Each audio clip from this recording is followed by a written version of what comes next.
নিখিল রসিক ভগত গণমকুলমণি, সেই পরমহংস চূড়ামণি পরমকুলন শ্রীল সুখদীপ গোস্বামী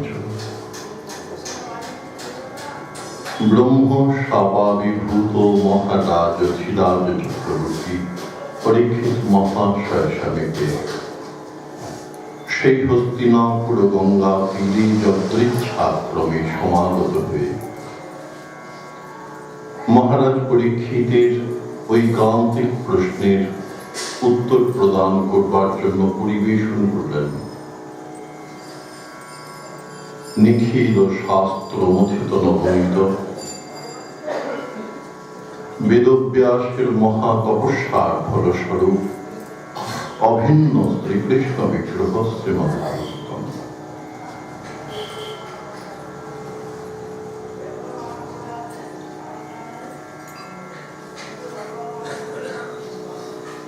কলিজীবের প্রতিদাতা, যার কৃপা হলে অনন্ত অযোগ্যতা সত্ত্বেও শ্রেষ্ঠ প্রাপ্তি সম্ভব,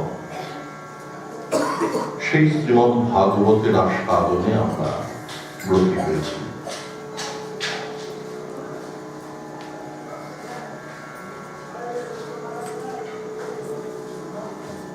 মুখ্যরূপে কৃষ্ণ কথা বর্ণন,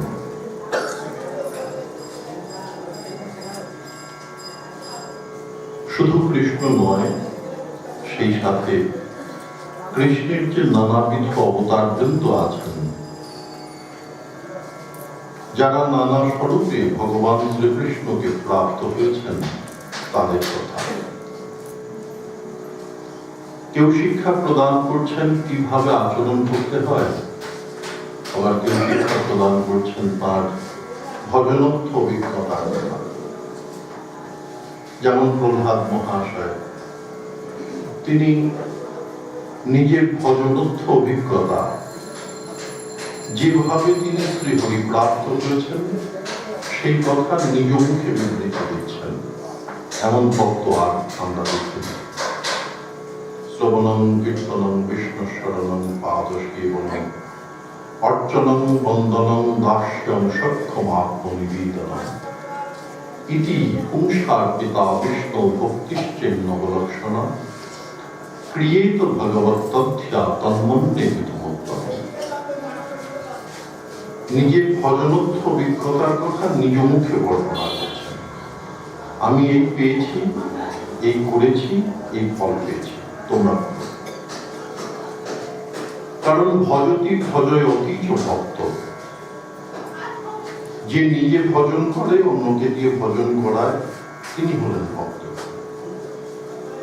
এই নানাবিধ কথা, ওই কখনো লীলার কথা, কখনো ঐশ্বর্যের কথা, কখনো মহিমার বিবৃতি, কখনো সেই অপূর্ব মাধুর্যের রসময় ওই বর্ণনা ইত্যাদি ইত্যাদি করতে করতে সুখদেব গোস্বামী চরণে সেই কুশল হৃদয় জ্ঞানীবৃন্দ, যোগীবৃন্দ, আত্মকেন্দ্রিক কেন্দ্রিক কর্মীবৃন্দ তাদেরকে কখন যে কৃষ্ণ প্রেমিক বানিয়ে ফেলেছেন তারাও বুঝতে পারে। সুখমুনি তিনি এখন উপলব্ধি করেছেন এবার সময় হয়েছে, যে কারণে ভাগবতের শুভ আবির্ভাব, যার আরাধনার মাধ্যমে ভাগবতের পূর্ণ কৃপা প্রাপ্তি সম্ভব, তার কথা বলার সময় হয়েছে। যে আচরণের মাধ্যমে ওই পূর্ণ রূপে কৃষ্ণ প্রাপ্তি অতি সহজে সম্ভব, সেই কথাগুলো বলবার প্রয়োজন হয়েছে। এই কলিজীব, তুমি অযোগ্য হতে পারো, কিন্তু হৃদয়ের রস থাকতে থাকতে পারো। তোমার হয়তো সাধনের যোগ্যতা নেই, কিন্তু এই যে সম্মুখে সাধনের যোগ্যতা সম্পন্ন জ্ঞানীবৃন্দ, এদের হৃদয় যে পরিমাণ উৎসর, তোমার হৃদয় অবসর নয়। তা পাথর যখন ভিজে গলে গিয়েছে, তোমরা কার কথা, তোমাদেরও হবে। এই যে নেতি নেতি নেতি নেতি নেতি নেতি করতে করতে সমস্ত ওই হৃদয়ের যে প্রেমধারা, ওই রসপ্রস্রবণ, সে যে কখন শুষ্ক হয়ে বাষ্প হয়ে শুকিয়ে একদম ওই ওই উধাও হয়ে গিয়েছে, এই জ্ঞানীবৃন্দ যোগীবৃন্দ জানে না। তা সুতরাং দেখো, এরা কিন্তু আজ কৃষ্ণ থেকে, তারা হয়তো সাধন ভজনে একটা অত্যুচ্চ মার্গে উন্নীত হয়েছিল, কিন্তু ওই হৃদয়ের রসের যদি সন্ধান গ্রহণ করা যায়, তাহলে তোমার হৃদয়ের রস বেশি আছে। তুমি বহির্মুখী হতে পারো, হ্যাঁ, তোমার হয়তো ওই সেই রস এখনো উন্মুখ হয়নি, যে ওই ধারাটা হয়তো কৃষ্ণ উন্মুখ হয়নি, পরমার্থ উন্মুখ হয়নি। উন্মুখ করলে পরে ফল হবে, তা সুতরাং হবে, তোমাদের হবে। সেই কলিজি এইবার শ্রবণ করো, যে কৃষ্ণের প্রেমে এতদিনে তুমি গদগদ হয়ে গিয়েছ, হ্যাঁ, যে কৃষ্ণ বলতে তুমি রোমাঞ্চিত হচ্ছ, যে কৃষ্ণ নাম শ্রবণ করা মাত্র তোমার সেই অপূর্ব রসপূর্ণ লীলাগুলোর স্মৃতি জাগ্রত হচ্ছে, তোমার চোখ নেচে উঠছে, তোমার মুখে হাসি ফুটে উঠছে, তোমার হৃদয় নৃত্য করে উঠছে, সেই কৃষ্ণ প্রাপ্তির সহজতম উপায় এবার আমি বর্ণনা করব। তার কারণ সে তো আবার ভক্ত টক্ত খুঁজে, হ্যাঁ, আগে ভক্ত হতে হবে, তারপর কৃষ্ণ প্রাপ্তির প্রচেষ্টা করলে ফল লাভ হবে। তা যাই হোক, আরম্ভটা করো, কিন্তু তোমার অত চিন্তা ভাবনা করতে হবে না। তুমি হয়তো শুনেছো, শাস্ত্রে শুনেছো, আখ্যানে শুনেছো যে ওই বড় কঠিন সাধন, ভক্ত হওয়া শক্ত, হ্যাঁ, ওই নিজের অহংকার ত্যাগ করা ইত্যাদি ইত্যাদি, যত কৃষ্ণ প্রাপ্তির প্রতিবন্ধক যত গুণ আছে, দোষ আছে, সেগুলো ত্যাগ করা বড় কঠিন। তুমি শ্রবণ করেছ, হাজার হাজার বৎসর ওই মুনি ঋষি বৃন্দ, তারা পর্যন্ত এই কৃষ্ণ প্রাপ্তি ঘটানো কঠিন। দেখো সুকর্ণী, তিনি নিয়মিত বলছেন নায়ন সুখাব ভগবান, হ্যাঁ, নসুখের লভ্যতে, নসুখের লভ্যতে পাওয়া যাবে না বলছেন না, কিন্তু নায়ন সুখাব নসুখের লভ্যতে, দুঃখের লভ্যতে। কঠোর সাধন করো, নিজের রাগ কষায়াদি দোষ ওই নষ্ট করো, তারপর নিজেকে নানাবিধ কৃষ্ণ প্রাপ্তির গুণেতে ভূষিত করো, অলঙ্কৃত করো, তবে কৃষ্ণ পাবে। তার সুতরাং এসব শুনে ভয় করো না। তোমার শ্রেষ্ঠ প্রাপ্তি, শ্রেষ্ঠ গতি যার মাধ্যমে হবে, এবার তার কথা শ্রবণ করো। যার আরাধনায় ভাগবতের ওই কৃপাপূর্ণ রূপে তুমি লাভ করবে, সেই কৃষ্ণ শ্রবণ করো। সেই যে ব্রজের কৃষ্ণ, হ্যাঁ, সে কিন্তু এই কলিজীবকে উদ্ধার করবার জন্য কলিতে আবির্ভূত হয়েছে। এখন আর সে ভক্তের অনুসন্ধান করে না, এখন আর সে ওই পাত্রাপাত্র বিচার করে না, হ্যাঁ, এবার তার কথা তোমার কাছে, এইবার তার কথা তোমার কাছে আমি বর্ণনা করব, শ্রবণ করো। সুখদেব গোস্বামীচরণ তিনি এবার ওই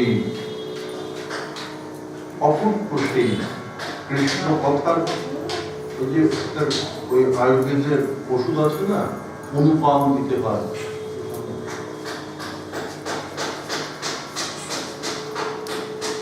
অনুপান সহযোগ করতে হয়, এতক্ষণ পর্যন্ত নানাবিধ শিকড় বাকড় টেনে পাতা কাটা অমুক তমুক সাত সরকম ইত্যাদি ইত্যাদি করে এইবার শুধু উনি অনুপান করতে বসেছেন, হ্যাঁ, যাতে তোমার পূর্ণ প্রাপ্তি ঘটে।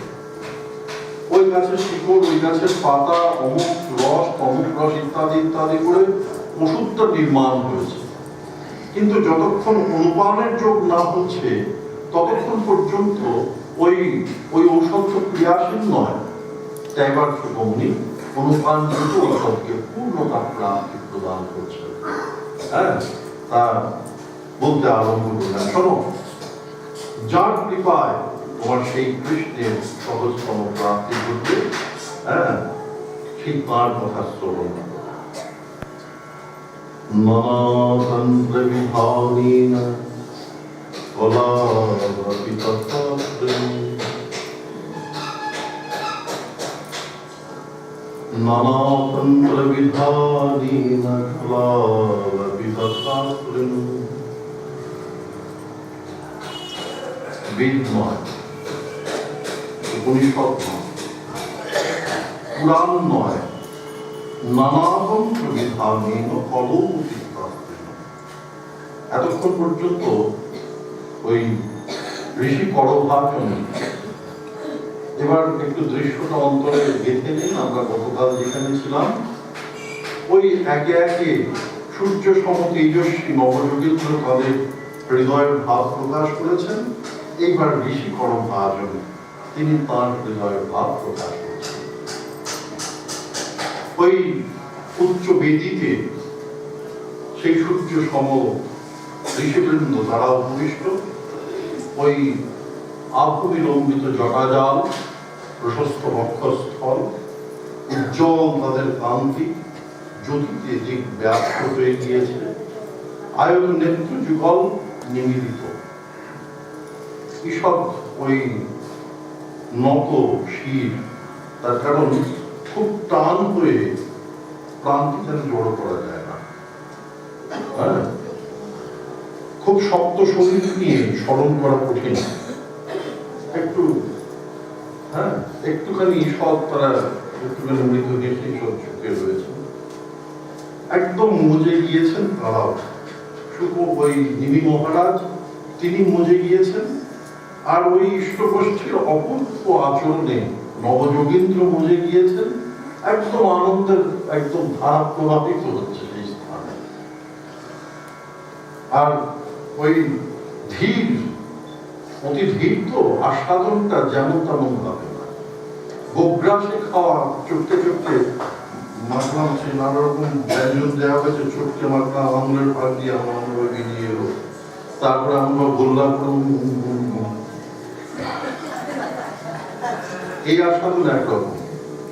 আর কি সুন্দর করে, হ্যাঁ, মানে ভোজন রসিক, তার সেই যে ভোজন রসিক বোঝা যাবে কিসে, তার মাথা দেখে, শুধু আঙুলের মাথাটুকু দিয়ে ব্যঞ্জন ভালোবেসে বেশে, খাদ্যবস্তুকে ভালোবেসে তার মাথা দেখলেই বোঝা যাবে খেতে যাবে, এই রস আস্বাদন। তারপর গ্রাসটা নিয়ে মুখে দিয়ে চোখ বন্ধ। আমার পিতার প্রভু একজনের ভোজন আমাকে অভিনয় করে দেখিয়েছিলেন। হ্যাঁ, বুঝলি, মনে আছে? বুঝলি, প্রসাদ পেতে বসলো অন্তত 2 ঘন্টা। আমার দাদুর প্রতিবেশী, হ্যাঁ, প্রসাদ পেতে বসলো অন্তত 2 ঘন্টা, মেখে মুখে নিয়ে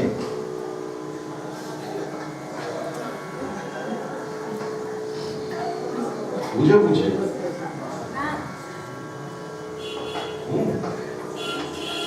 এই ভজনাস্বাদন যদি এমন ভাবে করা যায়, তাহলে পরে সে আস্বাদন নৈপুণ্য হচ্ছে ওই শ্রেষ্ঠ। তা এরা তো হচ্ছে সেই ভজন গুরু, ইষ্ট কথার গুরু। তারা ওই একজন বর্ণনা করছেন, তিনি নিজের কথা শ্রবণ করছেন, আর যারা অন্যান্য যোগীন্দ্রবৃন্দ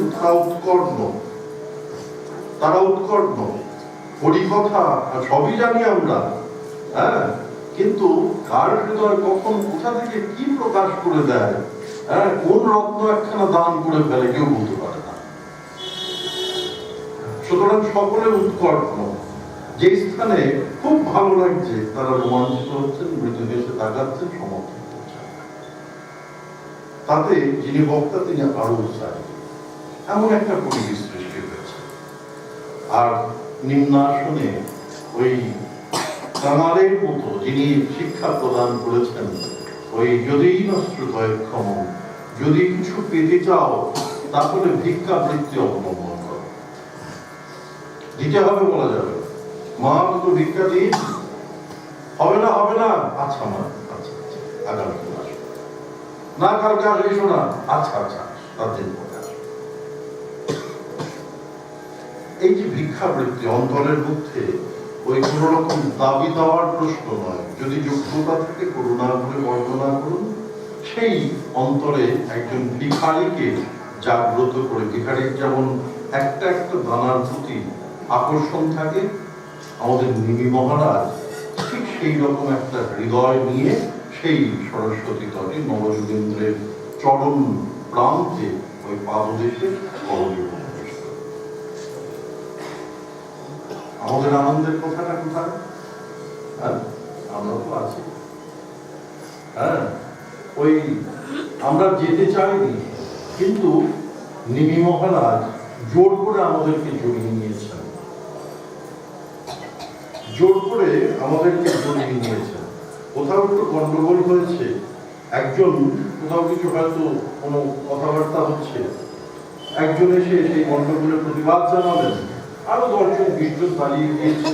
হ্যাঁ, তা আপনি কথা শুধু আমি না, আমরা সবাই আছি, কেউ নেই সাথে, আমরা সবাই আছি বলে ওই দল ভারী করে নেওয়া, কেউ কাউকে চেনে না। তা আমাদের এই জগতের কলিযুগের সুফিদ হচ্ছেন নিমি মহারাজ। আমরা নাই, কার্যকারণ সম্বন্ধে জগতে চলে এসেছি, তিনি আমরা আছি বলে বলেন। সুতরাং আমরাও আছি। করুণা যখন বর্ষিত হবে, নিমি মহারাজ ওই ভাবেন গাছের উপরের পাতাটা যেমন ওই বৃষ্টির জল প্রাপ্ত হয়, নিচে টপ টপ টপ টপ করে নিচ পর্যন্ত পৌঁছায়, ভূমি পর্যন্ত।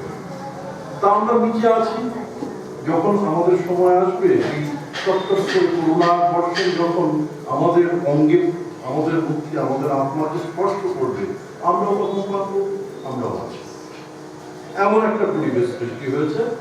আর মহর্ষি করভাজন যোগেন্দ্র শিরোমণি তিনি বলছেন, নানামন্ত্র বিধানীন কলৌকিত।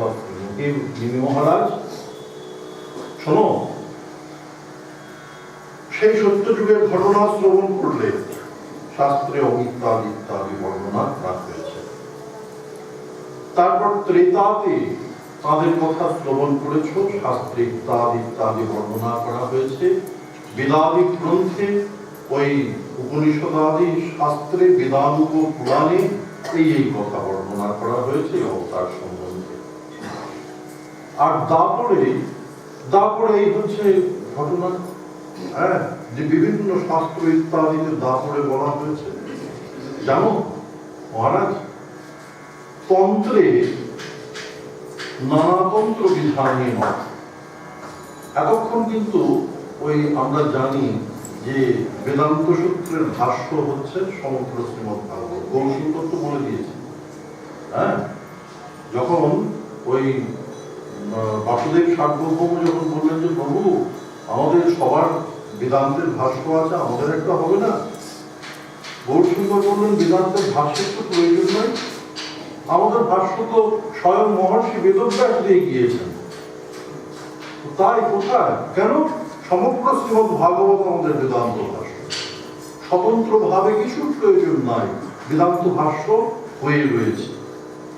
তা সেই বেদান্তের ভাষ্য যে শ্রীমদ্ ভাগবত, যে ওই বেদ থেকে যে বেদান্তের সৃষ্টি, বেদের অন্তর্ভাগ বেদান্ত, সেই বেদের সারাধিকার যে বেদান্তে, সেই বেদান্তের আশ্রয় করে তার ভাষ্য, অর্থাৎ ওই বৃহত্তর বেদান্ত যদি বলা যায় ত্রুটি হবে না, বেদান্তের বৃহত্তর পরে বলে, সেই বেদান্ত বলতে বলতে হঠাৎ ওই করভাজন বলে বসলেন, নানাতন্ত্র বিধানীন কলৌকিত। কেন?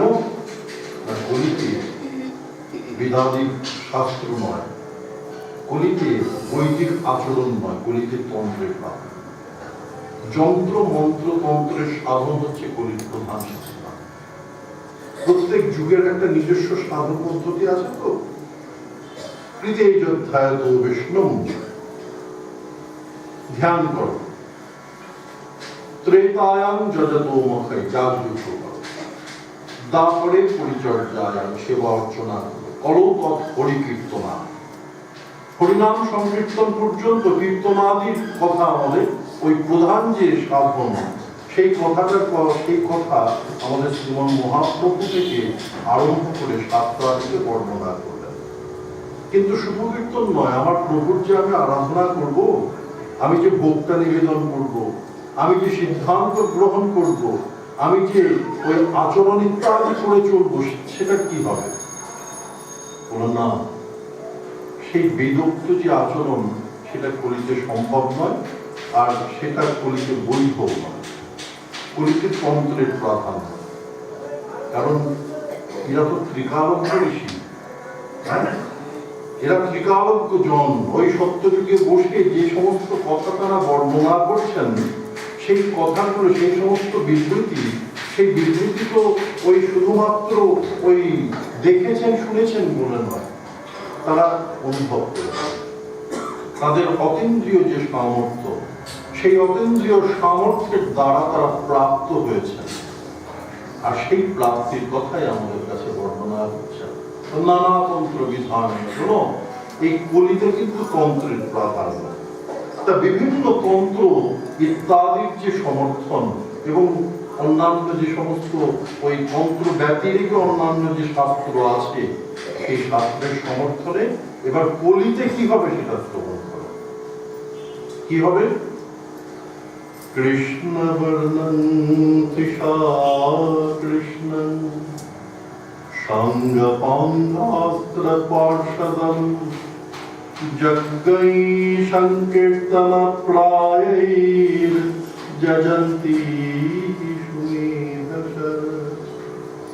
হে জগৎবাসী, তোমরা শ্রবণ করো, কৃষ্ণ বর্ণং তৃষা দিশা কৃষ্ণং সঙ্গ পাঙ্গাস্ত্র পার্ষদম। কৃষ্ণ বর্ণন, ওই কালো রঙিন কৃষ্ণ বর্ণন, যে যেমন তা সে তো তেমন মন নিয়ে বিচার করে। প্রথমেই যেই বললেন কৃষ্ণ বর্ণন, হ্যাঁ, কলিজীব শ্রবণ করতে বসে প্রথমেই চিন্তা করলো তাদের রঙ। গতকাল আমরা বলছিলাম যে আমরা বাইরেটা দেখে কথা বলি, আর যারা ঋষিবৃন্দ তারা অন্তর দেখে কথা বলেন, আর যখন ভগবৎ স্বরূপের কথা হয় তখন তার অবদান দেখে কথা বলা হয়। সাধারণ মানুষ কি বাইরে দেখে কথা বলে। আমার কাকা প্রভুর কথা যদি হয়, কেমন বলো, ফর্সা মতো, ফর্সা মতো, ফর্সা মতো। ওমা, কিশোর প্রভুকে ছিল না ওই ফর্সা মতো? আমার দাদুর কথা যদি হয়, ওই যে স্বাস্থ্যটা ভালো,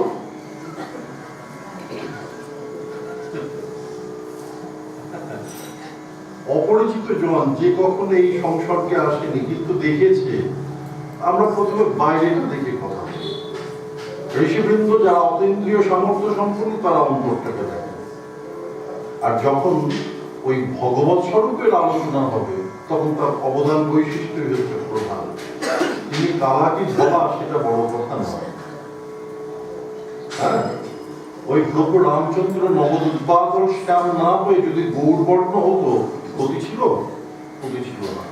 কৃষ্ণ তিনি কালো বর্ণের না হয়ে যদি শুক্লবর্ণের হতে, আর হতো আমরা সবাই শুক্লবর্ণের কৃষ্ণ আরাধনা করতাম। প্রত্যেকের একটা স্বতন্ত্র নিত্য স্বরূপ আছে, সেই স্বরূপ নিয়ে তারা আগমন করেছে।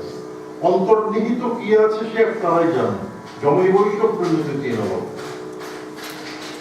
হ্যাঁ, জমে বৈষ্ণব প্রণীতে তৃণলব্ধ। তিনি যকে যতটা প্রদান করেছেন সে ততটা ওই আস্বাদন করেছে, সেই ততটা প্রকাশ লাভ করেছে। তার কারণ তাকে তো আর অন্যান্য ভাবে ওই কোনো এদিক ওদিক সেদিক করে লাভ করা সম্ভব নয়। তা সুতরাং ওই কৃষ্ণ বর্ণন, তাহলে আমরা সকলে স্থির করে নিলাম, আমরা মানে আমি, আমার মতো যারা স্থির করলাম যে তাহলে কলিতে যিনি আগমন করেছেন কলিজীবকে উদ্ধার করার জন্য, তার গায়ের রঙটা কালো।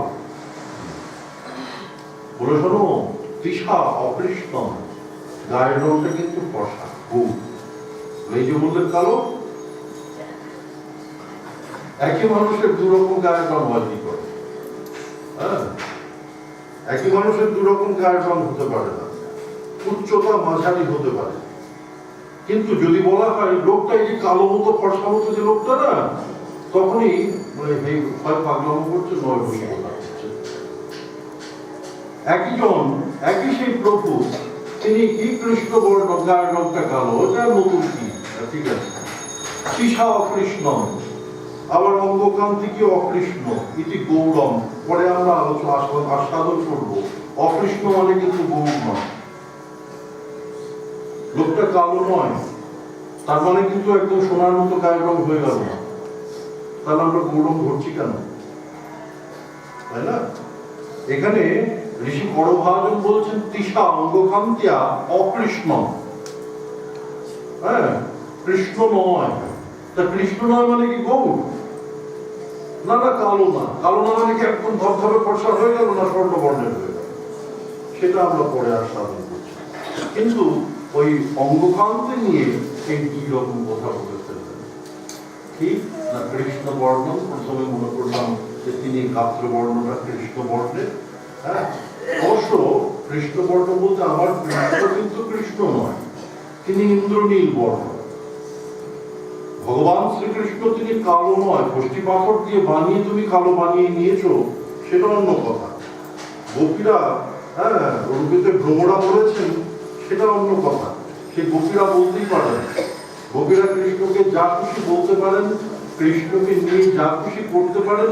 কৃষ্ণ তাদের মদীয় ভাব সম্পন্ন, হ্যাঁ, যে প্রেম, মদীয়তা সম্পন্ন যে প্রেম, তাতে সেই নিয়ে কোনো বাদ বিচার চলবে না, সেই নিয়ে কোনো বিতর্ক চলবে না। তা সে যে যাই বলুন না কেন, কিন্তু আমার কৃষ্ণ কিরকম না, ইন্দ্রনীল বর্ণের মতো।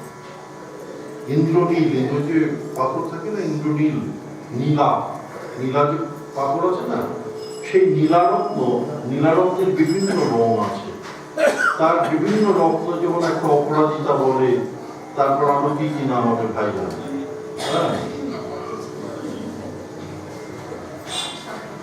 হ্যাঁ, তা সেই নানা বর্ণ আছে।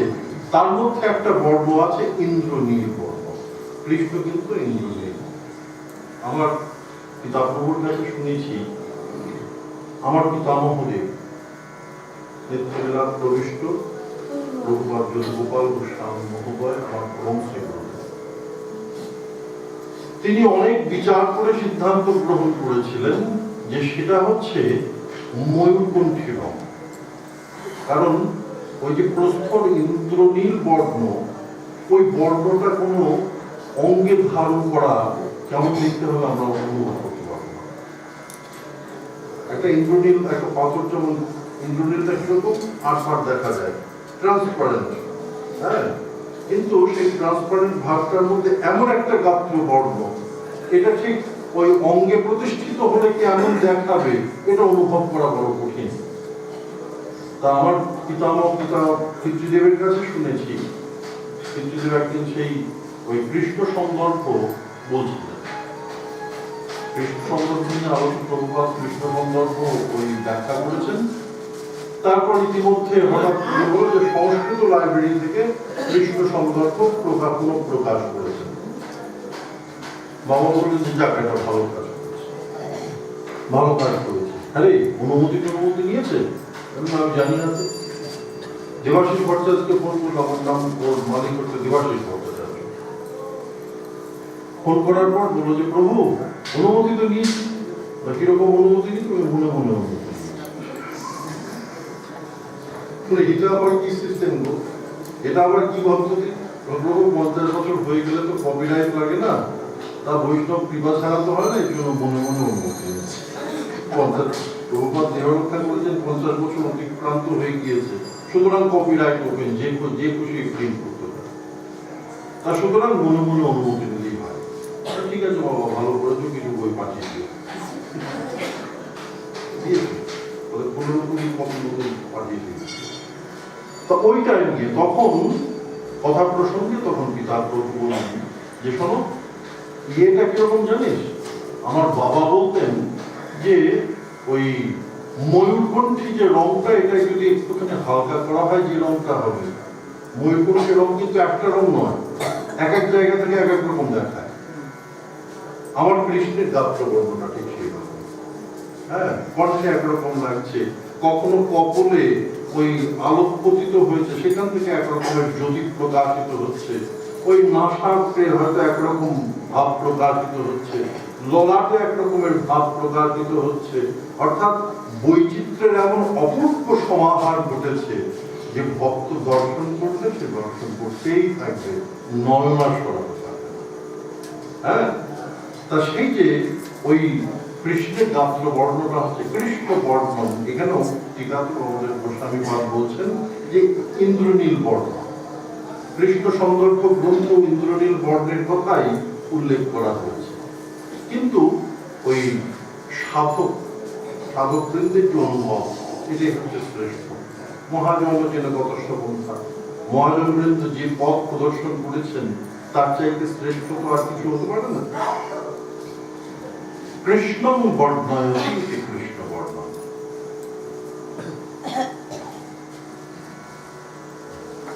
টিকাতে ক্রমসন্দর্ভে বর্ণনা করছেন কৃষ্ণ বর্ণয়তি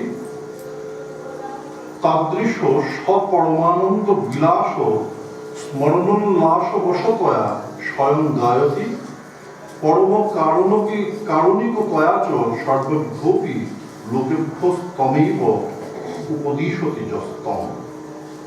কৃষ্ণ বর্ণন ভগবত অবতারে ওই গাত্র বর্ণ নিয়ে বিচার হয়, তার অবদান বৈশিষ্ট্য নিয়ে বিচার। তা কলিতে যিনি আগমন করবেন, হ্যাঁ, তিনি কিরকম হবেন না, শোনো, তিনি কৃষ্ণ বর্ণয়তি কৃষ্ণ বর্ণ, সেই ব্রজের কৃষ্ণ, সেই বৃন্দাবনের যে নন্দনন্দন যশোদানন্দন, তিনি কলিতে আগমন করলেন। কিন্তু আগমন করলে কি হবে, এবার কিন্তু ওই নিজের ধর্ম প্রচারের জন্য নয়, সেই ব্রজের রসকে ওই জগতে স্থাপন করবার জন্য, ব্রজজাতীয় রস অগাধরে বিতরণ করবার জন্য, সেই ব্রজজাতীয় রস প্রাপ্তি এবং ব্রজজাতীয় পরিপাটি নিজে আচরণ করে শিক্ষা প্রদান করবার জন্য তিনি এবার আগমন করেন। হ্যাঁ, সেই যে এবার তিনি আর সেই ওইখানে যেমন বলেছিলেন সর্বধর্মান পরিত্যাজ্য মামেকং শরণং ব্রজ, হ্যাঁ, অহংকাং সর্বপাপেভ্য মোক্ষয়িষ্যামি মা শুচঃ, বলিতে এসে কিন্তু একবারও বললেন না হে আমার ভজন কর। সেই কৃষ্ণই এসেছেন, সেই কৃষ্ণই এসেছেন যিনি বৃন্দাবনে শুধু বলছিলেন যে ওই যে আমার আরাধনা করো, হ্যাঁ, ওই মামি বজি প্রপদ্যন্তে মায়ামেতাং চরন্তিতে মজ্জা বেশিত ধিয়াং কামহ কামায় কল্পতে বর্জিতা কথিতা ধারণা প্রায় বিজয়, শুধু নিজের কথা বলে গিয়েছেন যে কৃষ্ণ এক যুগের অন্তরে যে তখন কলিতে আগমন করলেন, সেই কৃষ্ণের কিন্তু পরিবর্তন হয়ে গেল। একবারও বললেন না ওই আমার কাছে ওই আমার আরাধনা করো, আমার আরাধনা করো। তিনি সোজা বৃন্দাবনের কৃষ্ণকে দেখিয়ে দিলেন, ওই হরি হয়ে পরিবর্তন কৃষ্ণ বর্ণয়তি কৃষ্ণ বর্ণন। ব্রজে কি হয়েছে, তিনি করুণা করতে পেরেছেন, শিক্ষা প্রদান তো করতে পারেনি। বৃন্দাবনে তিনি করুণা করতে পেরেছেন, যেজন সুপাত্র তাকে কৃপা করেছেন, কিন্তু শিক্ষা প্রদান করতে পারেননি। ভক্তবৃন্দ নিজের সাধন পরিপাটি ইত্যাদির দ্বারা ওই কেমন ভাবে করলে ভালো হয় সেটা অনুভব করে, কিন্তু কলিতে এসে কি করলেন না, কলিতে এসে তিনি নিজেই হরি হয়ে কেমন ভাবে হরি বর্ণনা করলে হরিকে লাভ করা যায়, কেমন ভাবে কৃষ্ণ বিরহে ফুলে ফুলে কৃষ্ণ কৃষ্ণ বলে কাঁদলে সেই কৃষ্ণকে একদম বিগলিত করে ফেলা যায়, সেটা এবার নিজে শিক্ষা প্রদান করতে আরম্ভ করলেন। নিজে স্বয়ং কৃষ্ণ হয়ে কেঁদে কেঁদে কৃষ্ণ নাম কীর্তন করে করে ওই জীবকে শিক্ষা প্রদান করলেন, কেমন ভাবে কৃষ্ণ বলে নাম করতে হয়, কেমন ভাবে কৃষ্ণ বলে কীর্তন করতে হয়। সন্ন্যাসকৃত সমশান্ত নিষ্ঠা শান্তি পরায়ণা, ওই এই কলিতে যিনি আগমন করলেন সন্ন্যাসবিদ সমশান্ত নিষ্ঠা শান্তি পরায়ণ। নিচে শিক্ষা প্রদান করছেন। কিরকম শিক্ষা প্রদান করছেন? না, প্রথম হচ্ছে নিষ্ঠা। শ্রীমন মহাপ্রভু তার যে বিবিধ যে শিক্ষা প্রদান করলেন তার মধ্যে নিষ্ঠা এবং শান্তি পরায়ণ, অর্থাৎ দৈন্য গ্রহণ করা, এটা কিন্তু সবচেয়ে প্রধান। নিষ্ঠা আমাদের যে শান্ত ভাব আছে, সেই শান্ত ভাবের সঙ্গে নিষ্ঠার খানিকটা যোগ আছে, কিন্তু নিষ্ঠার ব্যাপ্তি অনেক বেশি। কি দর্শন করলাম? ছোট হরিদাস তিনি ওই মাধবী দেবীর থেকে চাল ভিক্ষা করেছেন, ত্যাগ করবেন। হ্যাঁ, কি না, নিষ্ঠা তোমার নিষ্ঠা নয়, তুমি উদাসীন বৈষ্ণব, তুমি প্রকৃতি সম্ভাষণ করেছো, না তোমার এখানে থাকতে হবে। কঠোর অনুশাসন, যেমন তেমন অনুশাসন নয়, কঠোর অনুশাসনে।